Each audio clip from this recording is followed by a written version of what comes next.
하박국 선지자는 유다 백성들을 향해서 예언을 했던 사람이었습니다. 그가 활동했던 연대가 언제인가 정확하게 알기는 좀 어렵습니다만 대략적인 시기는 요시야 왕 말기나 여호야김 왕 초기에 활동했을 것이다. 우리가 그렇게 추정해 볼 수 있습니다. 하박국이라고 하는 이름의 뜻은 포옹하다는 뜻입니다. 껴안다 이런 말을 가지고 있습니다. 그 이름을 통해서 알 수 있는 것처럼 하나님께서 당신의 백성들을 품어주시고 안아주시는 것 같은 따뜻함을 기대하면서 예언했던 선지자가 바로 이 하박국이라고 하는 선지자입니다. 그러나 유다 백성들이 처해 있는 현실은 사뭇 달랐습니다. 하박국 당시에는요, 아수르 제국을 물리치고 아주 급격하게 부상했던 이 바벨론 제국에 의해서 남유다가 고통을 당하고 있던 시절이었습니다. 이런 상황 속에서 하박국은 자신의 답답한 심경을 하나님께 토로하고 있습니다. 2절을 보십시오. 여호와여, 내가 부르짖어도 주께서 듣지 아니하시니 어느 때까지리이까? 내가 강포로 말미암아 외쳐도 주께서 구원하지 아니하시나이다 이야기하고 있습니다. 하박국 선지자는 자신이 아무리 부르짖어도 하나님께서 듣지 않으신다고 이야기합니다. 강대국의 폭력 속에서도 구원하지 않으신다 이렇게 말하고 있습니다. 하나님의 백성들은 어려움 속에서 하나님을 찾고 구하고 있지만 하나님께서는 여전히 듣지 않으신다 이렇게 이야기하고 있는 것이죠. 또 하박국 선지자는 자신의 눈앞에서 일어나고 있는 부조리한 일들에 대해서 고발하고 있습니다. 3절 보시죠. 어찌하여 내게 죄악을 보게 하시며 패역을 눈으로 보게 하시나이까? 겁탈과 강포가 내 앞에 있고 변론과 분쟁이 일어났나이다 이야기하고 있습니다.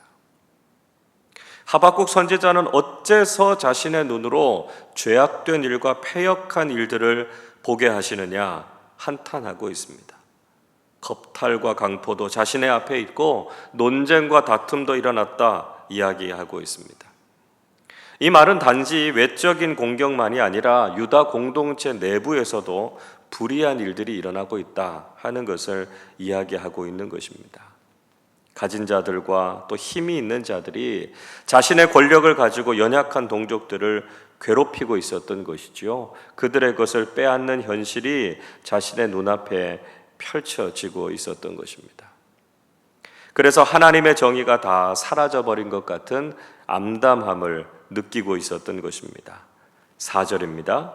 이러므로 율법이 해이하고 정의가 전혀 시행되지 못하오니 이는 악인이 의인을 애워쌌으므로 정의가 굳게 행하여 지민이이다 말하고 있습니다.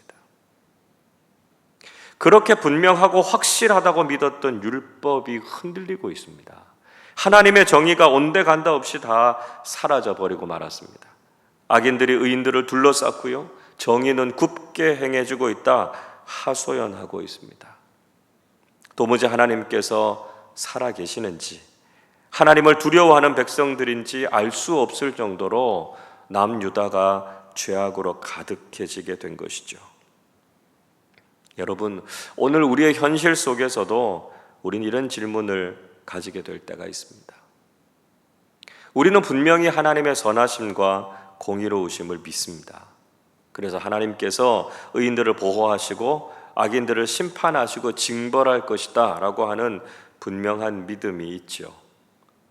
그러나 현실이 돌아가는 모습을 보면 하나님의 공의는 다 사라져버린 것 같고 악한 사람들이 득세하는 것 같은 세상을 우리도 경험하게 됩니다. 불의와 부패가 여전히 판을 치고 있고 정직하고 바르게 살아가고자 하는 사람들은 점점 더 어려워지는 현실을 대하게 되죠. 그래서 우리도 하나님께 하박국 같은 질문을 하게 될 때가 있다는 것입니다. 하나님께서 언제까지 인내하실 것이고 언제까지 우리의 기도에 응답하지 않으실지에 대해서 답답함을 호소하게 될 때가 있다는 것이죠. 이런 하박국의 질문에 대해서 하나님께서 이렇게 대답해 주고 계십니다. 5절 말씀 같이 읽어보겠습니다. 여호와께서 이르시되 너희는 여러 나라를 보고 또 보고 놀라고 또 놀랄지어다. 너희의 생전에 내가 한 가지 일을 행할 것이라.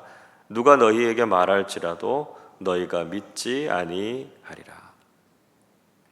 하나님께서 온 세상 가운데 깜짝 놀랄 만한 일을 행하시겠다 말씀하고 계십니다. 머지않아 그들에게 한 가지 일을 행하실 것인데 아마 그들이 도저히 믿을 수 없는 일들이 일어날 것이다 말씀하고 있습니다. 그 일이 믿을 수 없을 정도로 좋은 일이다 하면 참 좋을 텐데요. 사실은 좋은 일이 아니고요, 충격적인 일이었습니다. 답답했던 하박국의 마음을 시원하게 하는 것이 아니라 그의 마음을 더 무겁고 견딜 수 없게 하는 일이었습니다. 그것은 갈대아 사람들, 즉 바벨론을 도구로 하나님께서 사용하시겠다라고 하는 것이었죠. 6절 보십시오. 보라, 내가 사납고 성급한 백성, 곧 땅이 넓은 곳으로 다니며 자기의 소유가 아닌 거처들을 점령하는 갈대아 사람들을 일으켰나니 이야기하고 있습니다. 하나님께서 악을 심판하는 도구로 성급하고 사나운 갈대아 사람들, 즉 바벨론 제국을 사용하겠다 말씀하고 계시죠. 사납다라고 하는 히브리어 마르라고 하는 말은 쓰다는 이야기입니다. 괴롭다는 뜻입니다. 즉 다른 상대에게 괴로움을 주는 존재가 바로 이 바벨론 제국이라는 것이죠. 성급하다라고 하는 히브리어 함마르라고 하는 말은 빠르고 민첩하다는 뜻입니다. 바벨론의 군사들이 얼마나 잔인하고 민첩해서 전투에 능한 사람들인지를 묘사해 주고 있습니다. 하나님께서 좀 더 구체적으로 바벨론 군대를 소개하고 계시죠. 7절 8절 보십시오. 그들은 두렵고 무서우며 당당함과 위엄이 자기들에게서도 나오며 그들의 군마는 표범보다 빠르고 저녁 이리보다 사나우며 그들의 마병은 먼 곳에서부터 빨리 달려오는 마병이라 마치 먹이를 움키려 하는 독수리의 나름과 같으니라. 누가 봐도 그들은 두려움과 무서움을 일으키는 사람들이었고요, 그 군대의 당당함과 위엄이 상대를 압도했습니다.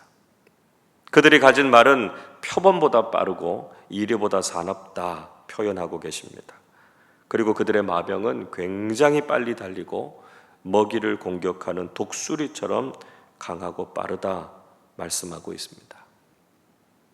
그러니까 바벨론의 공격이 얼마나 무섭고 소름이 끼칠 정도인지를 보여주고 계신 것이죠. 한때 징기스칸이 이끌고 있었던 몽골 군대, 즉 훈족이라 그러죠.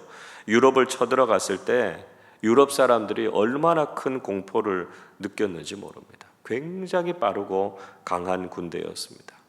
그래서 이탈리아 사람들은 그것을 두려워해서 심지어 베니스라고 하는 해상 도시를 만들어서 거기로 도망가지 않았습니까?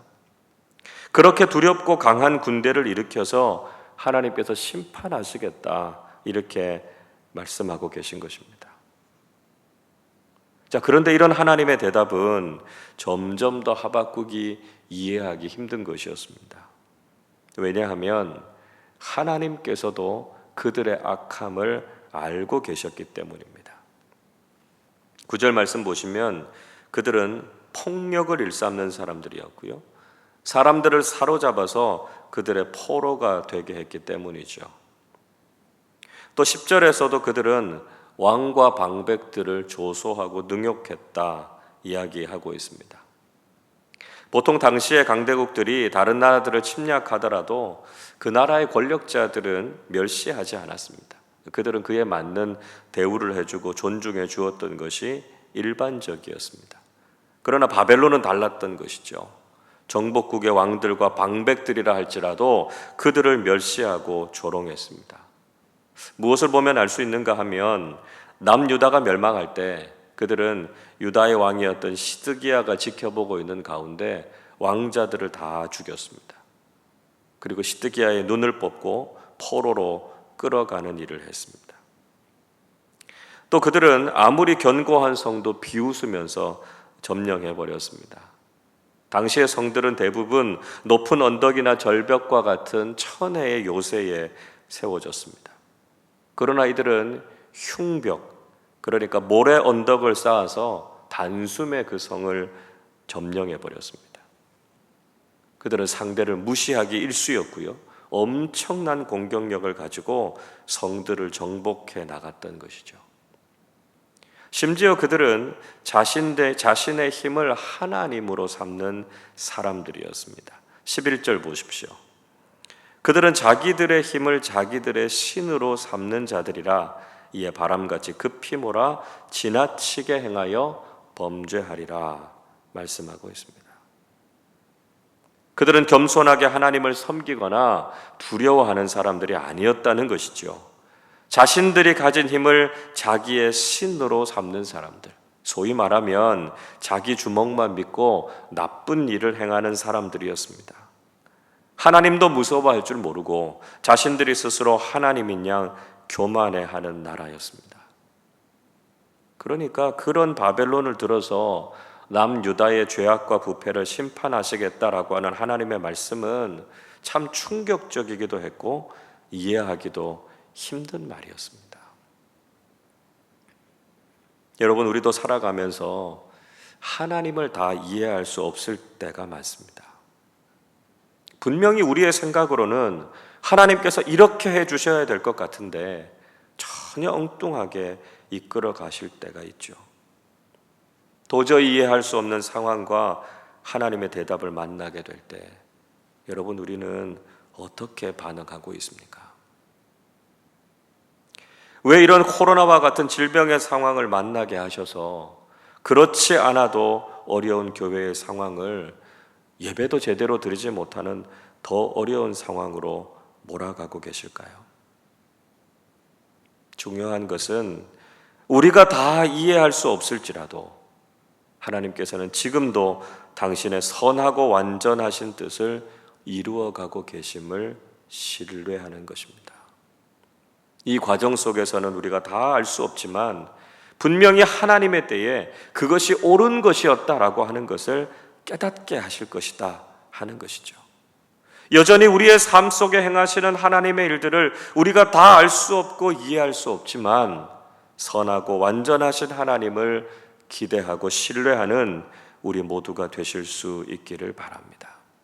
결국 하나님께서 그 일을 이루실 것을 믿고 오늘도 그 하나님을 신뢰하고 의지하며 믿음으로 살아가는 우리 모두가 되시기를 주님의 이름으로 축원합니다.